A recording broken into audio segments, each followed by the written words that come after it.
Welcome to Go Play Esports Podcast with Christopher Turner, Go Play founder and CEO, esports coach at the Southern University Lab, and gamer. Discussions on the emergence of esports at the K-12, collegiate, and professional level. Let's go! Let's go play.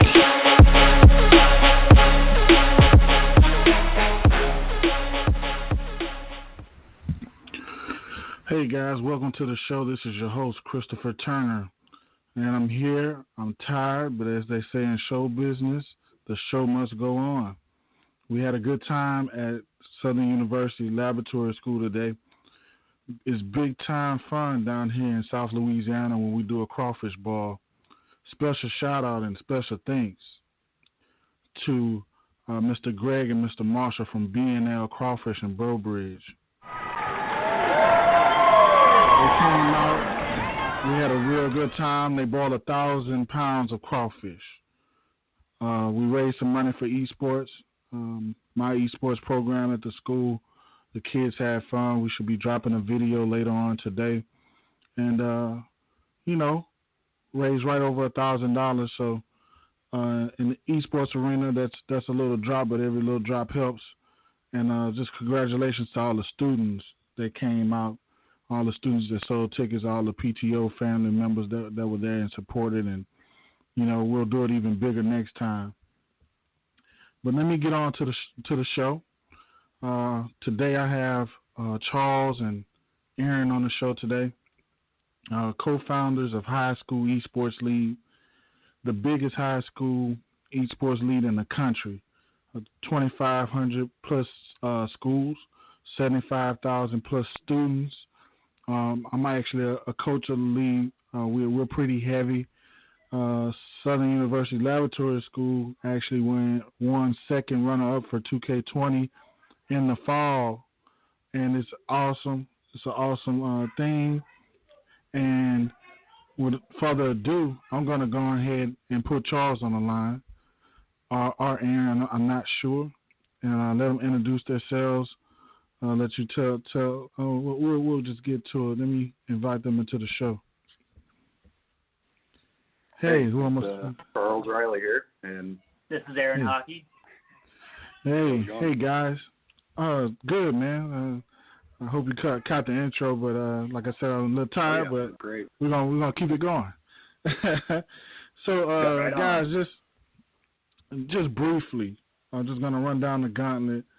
Tell them what High School Esports is and how y'all actually came up with the idea, because I feel like it's great. I feel like y'all were ahead of the curve. So can we get into that for a second? This is Aaron speaking here. So it was, it started back in 2012 when there weren't a lot of esports leagues out there, specifically for the high school and scholastic market. Me personally, I was in high school at the time. I was playing a lot of League of Legends. I was staying up until 5 a.m. and then going to my AP classes bright and early at 8 a.m. And I was like, why isn't this in school? Why isn't there a club or a team that could play League of Legends and they could promote better habits, and I could feel like I'm a part of my school and not feel really alienated as I did personally.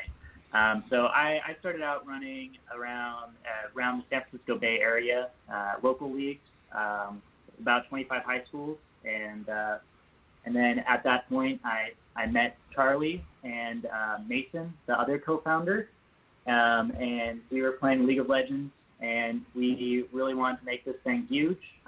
So we decided to merge our leagues together as the High School Esports League and really grow what this could be, and it's been growing ever since. That's amazing, man. I know you have the spring majors coming up, and for the ones that don't know, these guys do a big fall and spring majors, $1,000 award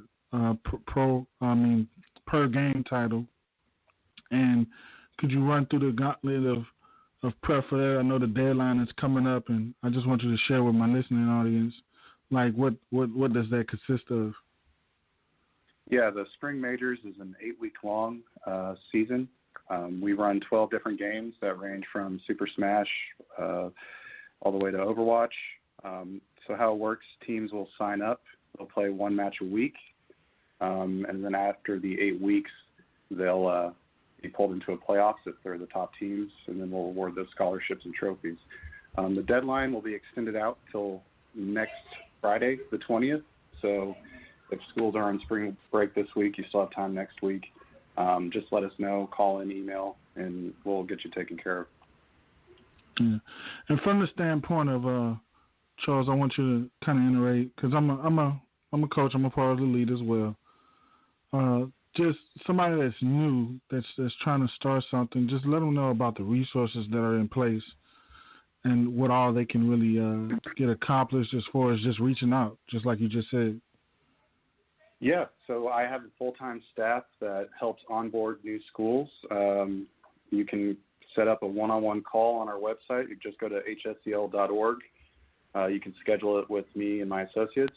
We also have this full-time customer support staff, I should say, that can answer any questions via the website. You just submit a ticket. But, yeah, we have tons of resources on the website, a starter pack.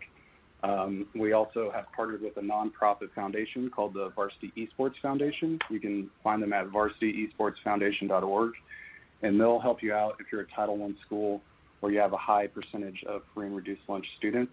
They'll help subsidize some of those fees. So, yeah, just if you have any questions or any interest, just go to our website, hsel.org, and sign up for a call. Yeah. And what's new this season, I'm excited about because I manage a lot of kids, is the player queue. And for the ones that don't know, it's pretty much, and you can elaborate, guys, it's pretty much a queue that both kids meet up at a particular time. And that way we can kind of solidify who's there, who's not there. So it pretty much takes that whole forfeit game out of the way, which is awesome for me. I love it. Thank you guys for working on it. I hope it's great this season. So if you want to kind of expound upon that and let the public know.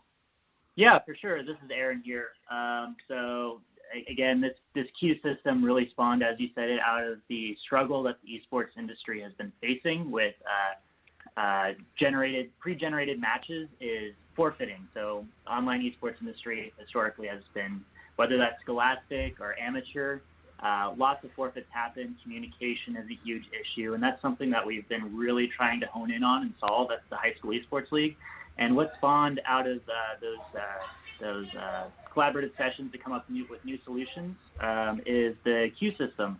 And it's kind of really unique from any other system out there like Faceit or ESEA because it really allows us to, even our smallest communities, because here at the HSEL, we really pride ourselves that we're game agnostic. We like to offer as many different games as our community wants and can support. So we really wanted to create a system, a queue system that would allow for our smaller titles that we can provide like a real-time matchmaking system for them.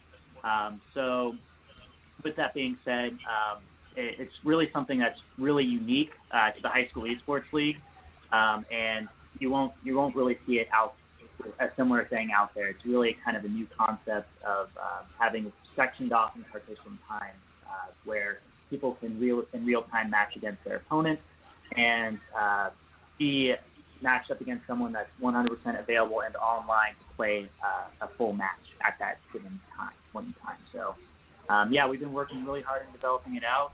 It's been a long time in the works, but it's going to be released in time for the spring season, and it's going to be a huge experience, and we're expecting it to be a game changer, not just for the High School Esports League, but for the industry in general. Yeah, it's awesome, guys. Just a round of applause for you guys. It's innovative. I've watched the How To video already, and I'm excited. You took the words out of my mouth, Aaron. Game changer. So, you know, as far as like, you know, the partnership perks piece, for the schools that are out there, Charles mentioned, you know, the kids, the schools that have free and reduced lunch, the funding is not really there or it's partially there. Can you expand upon what that partnership perks look like as far as like purchasing the computers, the payment plans that are in place? Can you give us some details on that? Yeah, we've partnered with a bunch of companies that want to help reduce costs for getting into esports. So we have a 3-year bundle plan where you can purchase unlimited seats for the next 3 years, have as many students as you want, and as many tournaments as you'll allow them to be in. And we'll provide you with 6 gaming computers, including peripherals and monitor. And so with that, we know the struggles of funding for schools is pretty great at this point. But with that, the foundation can help.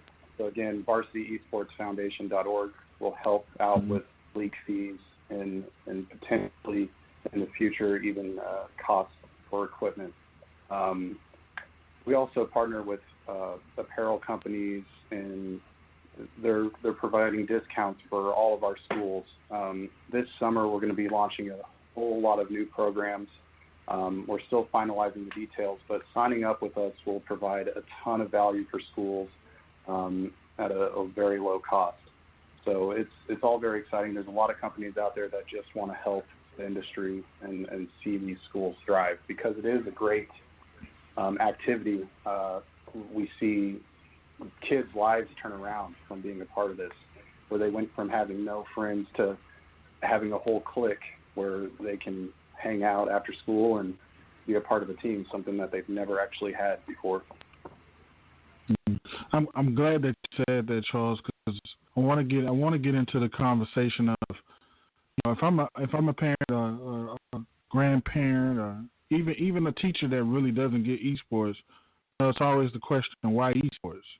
Because you kind of hit on, the kid, having that sprouting, they get to interact with kids that are in the same lane. Could you further to that conversation? Yeah, we've had schools that have done research that have shown that around 80% of the kids that participate in esports at their school have never been a part of another after-school activity. And so this is providing that value that other sports or activities provide, the intrinsic values, sportsmanship, just learning how teams work. And it's really incredible to see all these stories that come to us. We have teachers and students and parents that call us every day thanking us. But it's not just us, it's the whole community that's pulling this together. We couldn't do this without all the incredible teachers and students that make our league what it is. So yeah, if there's any doubt, we have the research. So just reach out and we can provide that for you. We can put you in touch with case studies all across the country. It's truly, I love this job. I don't want to do anything else for the rest of my life, to be honest. Just to touch on the community aspect of it. So in our community, Dr. Christy Custer and Mr. Mike Russell created a really innovative curriculum called Gaming Concepts, and it's on the Microsoft Educator portal for free. So any educators listening out there, you can go to the Microsoft Educator portal and check out that curriculum. They generate a huge curriculum that focuses on life skills, and they've seen huge improvements in student performance with students that participated in those classes. Attendance went through the roof. So I really encourage any educators listening to the podcast to definitely check that out on the Microsoft Educator portal. It's called Gaming Concepts. Yeah, definitely. So this is gonna really excite you guys. So by day, I'm a visual arts and yearbook publication teacher. I'm actually gonna add Gaming Concepts. Is actually on the schedule for next year. Awesome. And Great. We're gonna get it rolling. Yeah, we're gonna get it rolling, man. Like my principal, Mr. Brister, is also the school director. He's really invested in esports. I know we've had some conversations with you guys before, but we're gonna dip into that curriculum. It's a full curriculum, guys. The educators that